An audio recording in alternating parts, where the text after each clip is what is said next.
अस्सलाम वालेकुम। आप देख रहे हैं इसमें जामिया ऑफिशियल। आज सोमवार है 27 जुलाई 2026 और ये हमारा सुबह का खुसूसी व्लॉग आपकी खिदमत में। मेहरबानी फरमा लें, चैनल सब्सक्राइब कर लेंगे तो मैं आपको शुक्रगुजार हूंगा। एक अच्छी खबर आज आपके लिए लेके आऊं, अल्लाह करे ये दुरुस्त साबित हो। और दो चार बड़ी ही तशवीशनाक और नाकाबिल फहम खबरें हैं जिनके ऊपर तज्जिया पेश करना है। ये शाम का सदर आपने देखा होगा, अहमद अल शरा, कैसे इसको सर्टन टाइम के दौरान हीरो बनाया गया। बड़ा फाइटर है आलम इस्लाम के लिए, मुस्लिम उम्मा के लिए इसके अंदर बड़ा दर्द है। शाम में हुकूमत टॉपल की बशर अल असद की, फिर अचानक पैंट कोट टाई पहना, महंगी कीमती घड़ी पहनी नजर आई, मेंबर पर बैठा होता मस्जिद में जब ये इक़्तिदार में आया। ये इसराइल के साथ सिक्योरिटी मुआहदा करने का ख़्वाह है। इसने इंटरव्यू में ये बात का इंकशाफ किया, कहते हैं मेरा कोई पड्डा नहीं है इनके साथ। ये बाद में ईरान ने जब ये कहा कि वो जंग को फैलाना चाहते हैं, अगर हम पे हमले हुए तो बाबुल मंदब की पहले धमकी दी गई। यूक्रेन ने एक वेसल गुजर रही थी, उसके ऊपर हमला किया कैस्पियन सी में। तो ईरान के एक इंतहाई अहम रहनुमा ने ये वाजे कर दिया कि बिस्मिल्लाह आप भी आएँ, आप तक पहुंचेंगे और आप ये देखेंगे। तो जो मैं बार बार अर्ज कर रहा हूँ अपने व्लॉग्स में मालूमात की बुनियाद पे कि ये जंग अब आलमी तनाज़ा बनेगी। उसके साथ हम देखते हैं कि जो शाम के व्लॉग में खबर दी, तो वीडियो एडिट नहीं मैं कर सका, जल्दी में था। तो जो अमरीकी हथियार खत्म हो रहे हैं, अहम मिसाइल्स, चाहे वो थार्ड हूँ, चाहे वो पैट्रियाट हूँ, टोमाहाक हूँ, उसके ऊपर जो ट्रंप ने एक मुज़हिका खेज सिलसिला शुरू किया अपने ट्रुथ सोशल की पोस्टों के ऊपर, अपने आपको मसीहा के रूप में, विनर के रूप में, वो एक लतीफ़ा है, वो मैं ज़रूर आपको सुनाऊंगा। लेकिन इन सारे मामलों पे बात करने से पहले जो बहुत ही अहम खबर सामने आई, अल्लाह करे ये दुरुस्त साबित हो, क्योंकि इससे पहले ऐसी खबरों में पाकिस्तान रह चुका है और वो अमूमन गैर संजीदा वाक़या हुई खबरें, कुछ लतीफ़े भी बने, चाहे पानी से गाड़ी चलने का वाक़या हो, चाहे चिन्योड में वसी पैमाने पे लोहा निकलने का वाक़या हो, चाहे वो सोना निकलने का वाक़या हो। क्योंकि पाकिस्तान के बारे में एक बात समझें, लीस्ट एक्सप्लोर्ड है। पूरी दुनिया का जो माहिरीन हैं ज्योग्राफी के या मादनियात के, मिनरल्स के, माइंस के, वो ये समझते हैं कि इस खत्ते में बहुत पोटेंशियल है, लेकिन हमारे पास इक्विपमेंट या टेक्नोलॉजी नहीं है। खबर है बहुत ही अहम और दिलचस्प। पहले अच्छी खबर से आगाज़ करते हैं, फिर आपको आगे लेके चलते हैं। मेरे साथ रहेगा, आज आपको वो दिखाता हूँ कि कितने हथियार अमेरिका के काम हुए और अमेरिका पिछले 2-3 रातों से हमले क्यों नहीं कर रहा ईरान के ऊपर। शाम वाले सदर का जिक्र जरूर करेंगे, मेरे साथ रहेगा। ये हुआ ये कि रात के मैंने देखा कि जियो इंग्लिश के ऊपर एक खबर आई हुई थी और खालिद मुस्तफ़ा साहब ने खबर दी, सीनियर साहब। तो कई एक शुबहात मेरे जहन में आए। एक शय है, आपने सोना देखा होगा, गोल्ड, एक शय जिसे कहते हैं वाइट गोल्ड, और दुनिया को आने वाले 8 से 10 या 15 वर्ष कम से कम इसकी अशद जरूरत है। इसे कहते हैं लिथियम। लिथियम की बैटरी आपने सुनी होगी। तो ये इन्होंने खबर दी, ओजीडीसीएल क्योंकि जगह जगह एक्सप्लोरेशन करता रहता है, कुएं तेल निकालने के लिए, दीगर चीज़ों की दरियाफ्त के लिए। तो सिंध में कीमती तरीन ये दरियाफ्त हुई है लिथियम की, इनके बकौल। और ये बहुत बड़ी खबर है, ना हमें इकॉनमी मिल रही है, ना रोजगार या मैशत बेहतर हो रही है। तो अगर ऐसा होता है और दुरुस्त खबर साबित होती है तो फिर तो कमाल हो जाएगा। वजह इसे वाइट गोल्ड कहती है पूरी दुनिया। लिथियम के ये जो ज़खायर हैं, एक कुआं था सिंध में, जगह एग्जैक्टली नहीं बताई गई, जहाँ जियोथर्मल कुएं से जो पानी आ रहा था उसके अंदर लिथियम पाया गया। और ये इसकी मिकदार के बारे में जब उसका नमूना लिया गया तो अंदाज़ा हुआ कि पूरी दुनिया में जितने भी मनसूबे इस वक्त मौजूद हैं लिथियम निकालने के या उसे प्रोड्यूस करने के, उनके बराबर हैं। तो ये लॉटरी लग जाएगी अगर ऐसा हो जाता है। अब ये जो यानी माहिरीन है इस सिलसिले के, लिथियम एल उसे कहते हैं धातु को, वो बताते हैं कि जीबी में, चित्राल में, जेके में, चागी में, इन जगहों पे इसके आसार हैं, लेकिन साइंस नहीं है हमारे पास। पायलट प्रोजेक्ट है कुएं का जहाँ से ये दरियाफ्त हुआ। और ये इस्तेमाल कहाँ होता है? 80% लिथियम जो है ये दुनिया भर में इलेक्ट्रिक गाड़ियों की बैटरियों में इस्तेमाल होता है। बिजली ज़ख़ीरा करने के जो सिस्टम्स हैं उसमें इस्तेमाल होता है। मोबाइल फ़ोन के लिए बहुत अहम ये एक केमिकल है, धात है, आप कह सकते हैं। मालूमात कम होंगी मेरी, दुरुस्त करें। लैपटॉप के अंदर और दिफाई साज़ो सामान के अंदर, हत्ता कि कुछ अद्वियात के बारे में पढ़ा था रात को, वहाँ भी इस्तेमाल होता है। एटॉमिक नंबर इसका 3 है। सॉफ्ट और सिल्वर वाइट मेटल है जिसे चाकू से आप आसानी काट सकते हैं। मसला ये है कि ये अगर पानी या ऑक्सीजन से एक्सपोज हो तो रिएक्शन करता है, तो इसे फिर उस खास हालत में रखा जाता है, जैसे लिथियम की बैटरी के अंदर भी माया मौजूद होता है या सिस्टम ऐसा रखा जाता है। तो ये इसके बारे में कहा गया कि ये लाइटेस्ट मेटल है, हाईली रिएक्टिव है, not available in nature in its pure form because it reacts readily with air and water. Lithium ion batteries आप यूज़ करते होंगे। ये सबसे बड़े ज़खायर इसकी दुनिया में ऑस्ट्रेलिया में, फिर चीन में, फिर चिली में, साउथ अमेरिका का ये मुल्क, अर्जेंटीना में, ये भी लैटिन अमेरिकन है, जिम्बाब्वे में।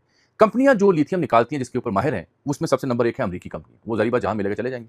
फिर चिली की, और फिर चीन की, और आखिर में आता है ऑस्ट्रेलिया की। 80% अलबत्ता जो लिथियम है वो चीन दुनिया भर की जो ज़रूरियात है वो पूरी करता है। यही वजह है कि ट्रंप जब गया था चीन में तो लिथियम के कारोबार के ऊपर बात करके आया था, और चीन बदले में एयरबसें और दीगर जो मामला थे वो मांग रहा था अमेरिका से। और अमेरिका को सबसे बड़ी कंसर्न भी है कि अगर चिप्स हों या ये मोबाइल या लैपटॉप या बैटरियाँ हों, तो चीन के पास अगर इसकी सलाहियत है तो फिर हम उस तरह से मुकाबला नहीं कर सकेंगे। अब मैंने देखा कि लिथियम के हवाले से 2-4 चीज़ें और सामने। एक है लिथियम हाइड्रोक्साइड, ये इलेक्ट्रिकल व्हीकल में यूज़ होता है। एक है जो बैटरी ग्रेड है।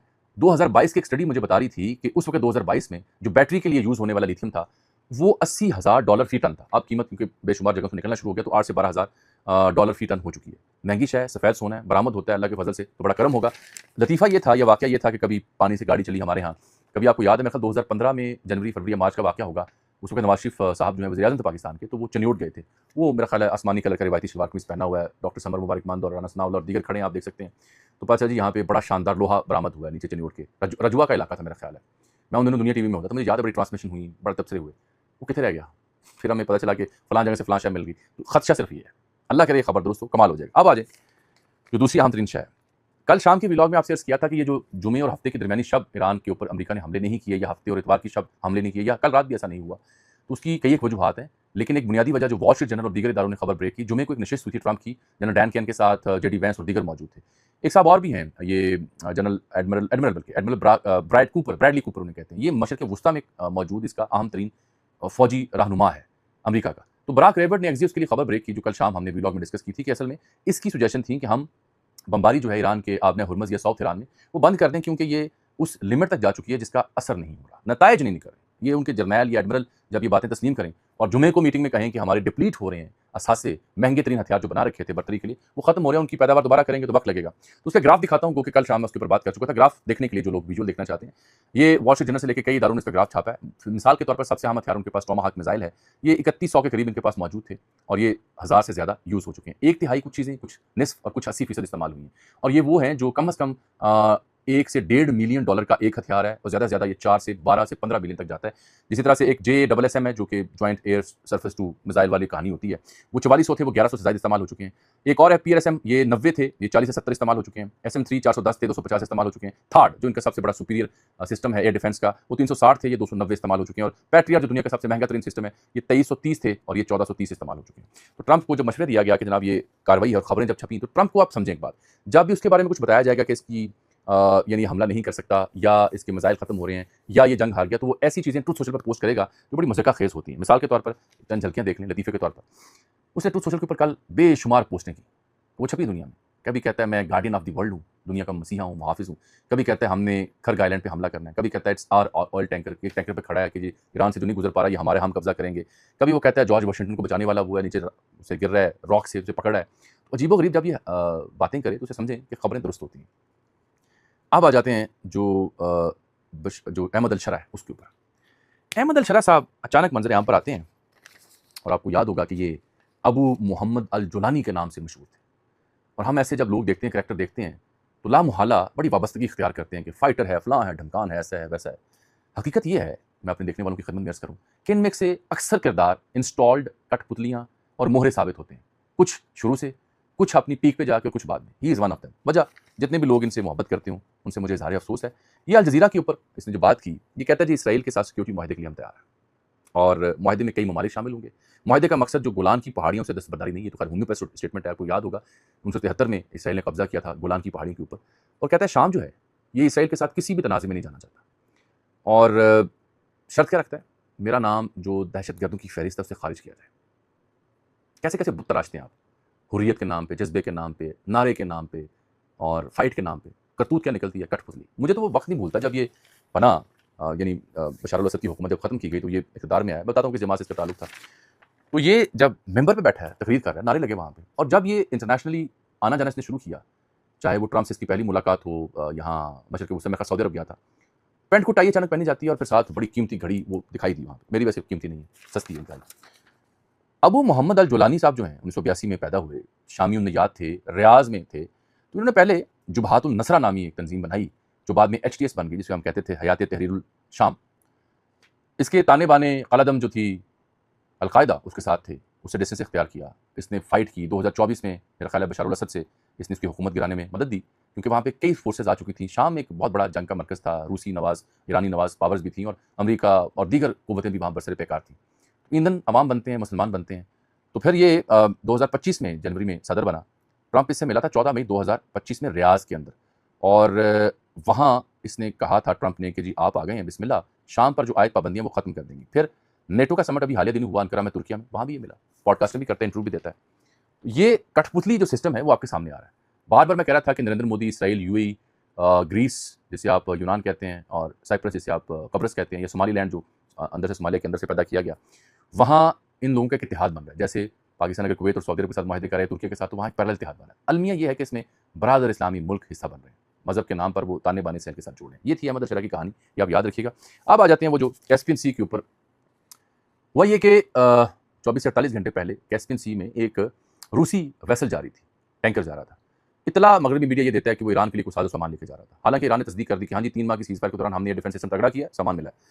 तो वहाँ रूसी जहाज़ के ऊपर हमला किया यूक्रेन ने। तो याद रहे कि यूक्रेन के जो ज़ेलेंस्की हैं, इन्होंने कल बात की थी कि ईरान के पास जो सैटेलाइट इमेजेस आए मशरिक़ वुस्ता में मौजूद बेसिस के, वो रूस ने फराहम किया, आपको याद होगा। तो उसके बाद से इसने कैस्पियन सी में यूक्रेन के जो वहाँ पे मौजूद हैं सिस्टम्स, उन्होंने एक वेसल के ऊपर हमला किया जो रूसी थी, तबाह हो गई। अब उसके बाद ईरान के एक बड़े सीनियर ज़िम्मेदार हैं, मेंबर हैं पार्लियामेंट के, इब्राहिम अजीज़ी, उन्होंने कहा कि कोई भी हमला जो ईरान या ईरान के मफादात के ऊपर हुआ हो, उसकी एक कॉस्ट है, कीमत है, और हो ही नहीं सकता कि उसका हम जवाब ना दें। तो इसराइल और अमेरिका जो हैं वो इस चीज़ के ऐनी शाहिद हैं, वो इस चीज़ को भोग चुके हैं। तो यूक्रेन की बारी अगली है, तो यूक्रेन इंतजार फरमाए, देखिए हम क्या जवाब देते हैं।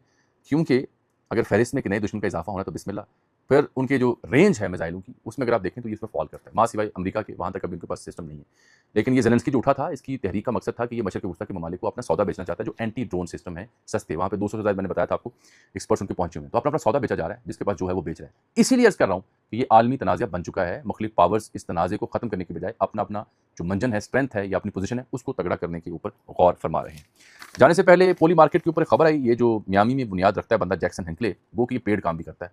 इसने कहा नेतन्याहू जो है, जो कि आ रहा है वहाँ पे अमेरिका में, मंगल को मेरे ख्याल उसकी मुलाकात है ट्रंप से, तो उसने कहा जी ये पोली मार्केट बता रही है कि ये तो इलेक्शन नहीं जीत रहा, मुश्किल है।